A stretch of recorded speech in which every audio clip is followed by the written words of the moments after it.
I mean, for me, it's huge. I love it. To me, Gregor's family, right? And having your brother back on the mats is always a good feeling. It's been some time. You know, we talk regularly, but it's also really cool to see like what they've been working on, right? Because we're all working on different things and have different focuses. And sometimes that's really where you see some of the best jiu-jitsu is you have people working on something here and people working on something here, and then they throw it in the pot and mix it up. So they get to pull a little bit what we're working on, and we get to pull a little bit what they're working on. And that really makes for some really beautiful jiu-jitsu. And the thing about Gregor is he takes coaching very seriously, as do I. And so when you see this too, you also see not just the different things that we're working on, but the similarities. And that's really, really important because there's a little bit of trial or error in jiu-jitsu, especially when you're trying not just to do what everybody else is doing, but you're trying to be innovative and ahead of the curve, right? And so when you do that, and you're testing out concepts and philosophy of different moves, when you see common things that we both came to, so if he's in Slovenia and he's coming up with something and we came to the same conclusion here in Oakland, that's how you know when you have like a brick of gold, right? I call those bricks of gold because that shit's fucking priceless. So, man, overall, I love it. And I love too that he brought out his students, right? This is something really important for me is like, you know, as our teams grow and everything like that is getting everybody to cross-train together, because that's something that's very different between, I think, our team and a lot of other teams out there, is that we actually are a family, right? Like when you look at like, say like you look at even like these team events, a lot of these team events, they have these like super teams that they put together, or even a branded team. I'm not going to call out anyone specifically, but you have guys on a 5-man squad that never trained with each other, right? And so it's like, how is that a team? Like a team should be practicing together. 10 Planet's really a team. When you look at our 5 squads, right, every single person there, they're actually like brothers, you know? So no matter how far away we are, we're always still working towards the same goal, and we stay true to who we are, and that's we're a team and we're a family. So I'm stoked. So Europe is a very interesting place. It's got a lot and a big, rich history of martial arts. Primarily, I would say, generally speaking, Western Europe tends to sort of gravitate towards judo. That's been a big deal. Eastern European, obviously, freestyle and Greco-Roman wrestling. Since jiu-jitsu's been primarily dominated by gi when it comes to Western Europe. So there's still a lot of traditional jiu-jitsu playing off your back, things like that. However, with European Union and Schengen area and immigration trends and globalization trends in general, there's a lot of movement and a lot of influence that's been happening. So jiu-jitsu has inspired. I lived for a while in Ukraine, so jiu-jitsu sort of fused itself with judo and sambo there, but then also freestyle and Greco-Roman wrestlers have also brought that rich background to Europe, and so you're sort of starting to see this convergence of wrestling and classical jiu-jitsu, if we call it that way. And I would say that depending on which country you go to, each one's a little bit different, and also depending on the rule set. But what you're seeing is you're either seeing really high-level wrestling with decent jiu-jitsu, or you're seeing really high-level jiu-jitsu with okay wrestling. And so that trend has been really picking up, and there's people that are really closing the gap. So in that sense, it's sort of picking up with the popularity of ADCC and no-gi jiu-jitsu. So I foresee that happening more so. I would foresee in the next 5 or 10 years, a lot of people from Dagestan, Ossetia, Eastern European countries will start doing really, really well when jiu-jitsu can offer the same sort of money that they can for wrestling and other more established arts in Eastern Europe. Of course, West is also working hard to catch up on that. So those are the things we see. And in terms of my gym, that's what we sort of try to play between both facets. So obviously being a 10 Planet black belt and having played and taught here in the US and trained here, also had some wrestling background with the University of Grappling, trying to fuse both elements and keep up with the trends of where ADCC is going, where the latest competition. That's why I'm out here with my team, trying to pick up and close some of the gaps. But I really do think that the next evolution is going to be jiu-jitsu guys catching up and gals catching up on wrestling, and then with the wrestlers catching up on jiu-jitsu. And I think we're going to see a lot of really interesting high-level game develop in the transitions. When wrestling ends, jiu-jitsu begins, and vice versa. So I think that's where I foresee the game going in the next 5 or 10 years. Well, first of all, I love it. I love the fact that the sport is becoming a community sport now. Meaning that more people are involved. I really felt like 15, 20 years ago when we started, even 10, the interactions just didn't mix. There was either jiu-jitsu or wrestling, and now that's sort of become accepted. So I love that fact. I love that I can go to Ukraine and wrestle there and do jiu-jitsu at the same time and learn from Sambo guys. And we had Parubchenko brothers, both fighting for Bellator, both world Sambo champions, come train with us. And there's just so much learning that takes place. So that's really good. That's where it's going in Europe. What I do foresee happening more so though, and again, maybe someone studies global trends a little bit more, but I foresee that the gi and no gi are going to continue separating as a sport. And I say that simply from the trends we're seeing. I think Mo did a great job. I think we're seeing ADCC grow. Because of the rich wrestling background, it makes a lot more sense to transition from wrestling to no-gi jiu-jitsu. So I think that trend will continue. And I also think for a lot of people that get angry and say, oh no, it's one and the same. And well, we've had this argument. It's happened 100 years ago. If you put a judo and a wrestler guy together, they have some great exchanges? Yes, absolutely, 100%. There's things that carry over. However, there is not a single judo Olympian that was also a wrestling Olympian, and there is no a wrestling Olympian that's also a judo Olympian. It's just a matter of time, resources, and time applied. And so I think the times are already over where your world jiu-jitsu champ, IBJJF, was also fully employed by not owning an academy but having a job. I think most athletes now are training full-time and competing full-time. So I think that divide will continue more and more. Marigali probably the exception to that. And I'm sure there's going to be some all-time grades that are going to happen, but generally speaking, I foresee that trend continuing to separate because it's happened in the past. You have judo, you have wrestling. So that's just what I foresee. I'm working my underhook game, and I notice my elbow's pretty far away from the body, but I feel like he's starting to clamp. Okay, but I'm still okay. So first thing I do is I transition my head to the side. That straightens my elbow, which is great. If he tries to use this to swim, the elbow back inside, I drop my elbow. So I just alternate, high elbow, low elbow, high elbow, low elbow. It's 10 planet, high elbow comes natural, low elbow not so much. Okay, so it's this play, but as soon as I feel he crunched everything down, okay, I'm gonna lose this. So I put my head down, it goes slightly further than he wants me to, and I turn my hips away, just like that. Okay? So now he could try violently to bridge, do whatever, simply nothing to bridge into. I can go back if I want to, or I can swim my foot, pull him up, and start working on my regular Kimura game or whatever else. Okay? So give this a try, and the cool thing about this is you can ask the person on the bottom to bridge as violently as they want, and you'll see that they literally bridge into nothing, okay? And that, by that I don't mean you're nothing, it just means like they're not encountering any resistance. Cool? All right, 1, 2. Here, and she tries to swim, you go low, good. And now to ratchet her up, you go high again, like this. So you're low, high, yes, and you walk it, right? Then she tries to swim in, you lower, good, you know what I mean? So that's that sort of more advanced stuff. But once she clamps and it's tight, you're gonna go head, butt up, switch hips. Now have her go bridge violently as you want, do whatever. See how there's no elbow knee escape and no bridge. And if she does, like, yeah, I keep this arm trapped almost. Yeah, there's nothing that, but you gotta turn this though. Turn, there you go.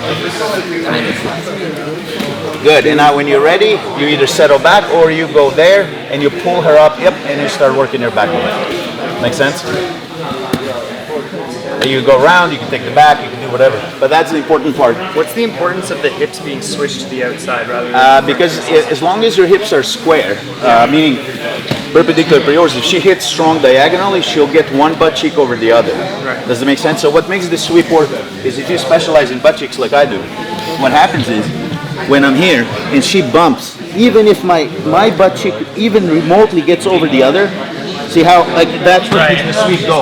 So what I'm doing is, I'm reversing it. So there's no way. She can't bridge this way because I have the arm, and if she tries to bridge into that, there's no physical way to get my butt cheeks to neutral, let alone this side. Does that make sense? Yeah. Plus, if my butt cheeks spear, even if I don't get swept, she can get into the leg lock right there. It would be this knee in. No. This knee in between me. Yeah. Does it make sense? So you can make your leg light. Got it. So it's just taking the angle away that she needs to complete the sweep. Got it. Thank you. You got to get it back. So now I have to do what people that win a lot of arguments do, throw my weight around. So I need to put weight on this. Okay, and the way I'm going to do it is by changing the angle of my butt cheeks. And so what I'll do is I'll drop everything low, step here, and now reinforce this. And this is the calf block we were talking about. I can cover both feet, one or whatever. And now look, my weight is covering my knee. So when he tries to push in, he's pushing against his own weight. If I have this unweighted, he does the same escape and gets my leg. So it's important to realize to cover it all. Okay? So now he pushes, done deal. Now, there's a lot of different ways I can handle this. One for Monday, I can take my left butterfly, swim in, I'm in fake mount to avoid the mistake. Right? If I just mount here, he'll open again. Make sense? So I can get from fake mount, hit, I'm in mount, that's one. If I need to score, because I'm already here, I go from calf block to cover, elbow to the butt, and I can go into my truck series, or I can dump him through to the back and try a crack at 4 if I'm behind on points. Okay, so one more time. So I'm mounted, Andrej stole inside position. Once he has inside position, this is done.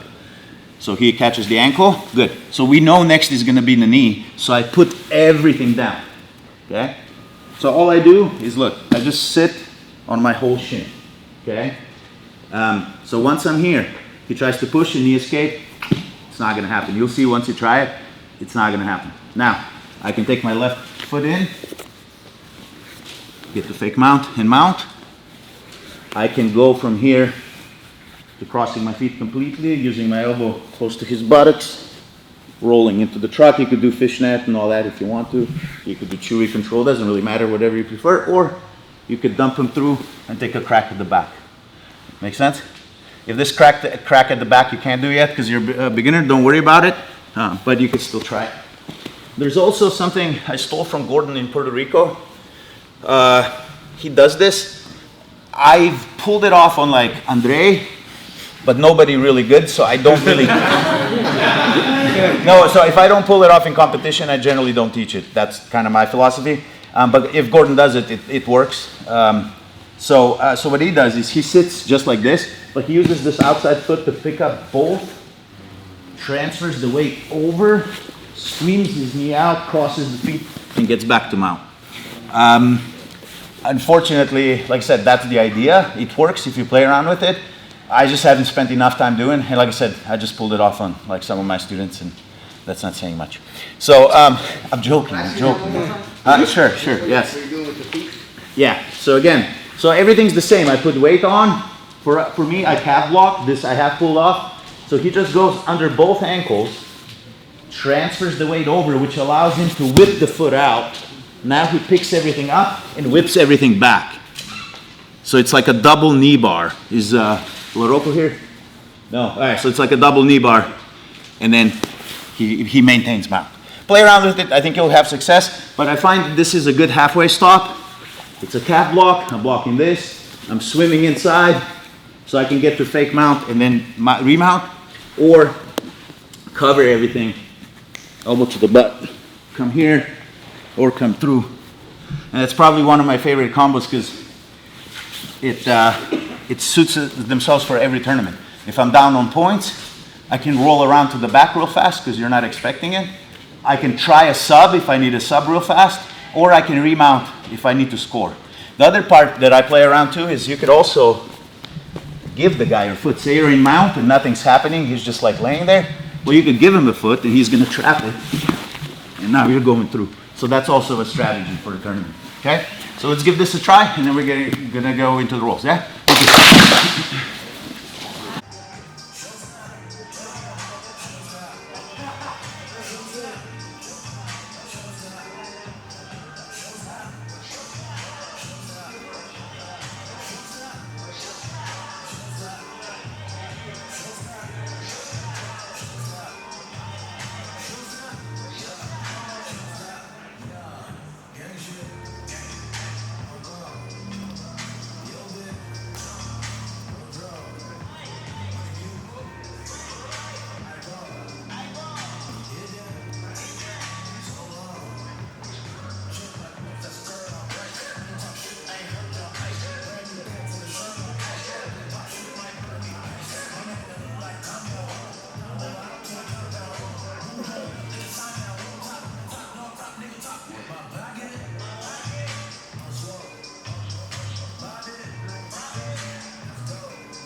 So he was the first black belt in our town, so I feel like he brought in a lot of experiences and a lot of new ways to train. So I feel like the whole team is advancing really fast. Consistency. So for the last 3 years we've been training pretty much every day. We've been competing almost every weekend. So I think that's the key to success in life and in jiu-jitsu.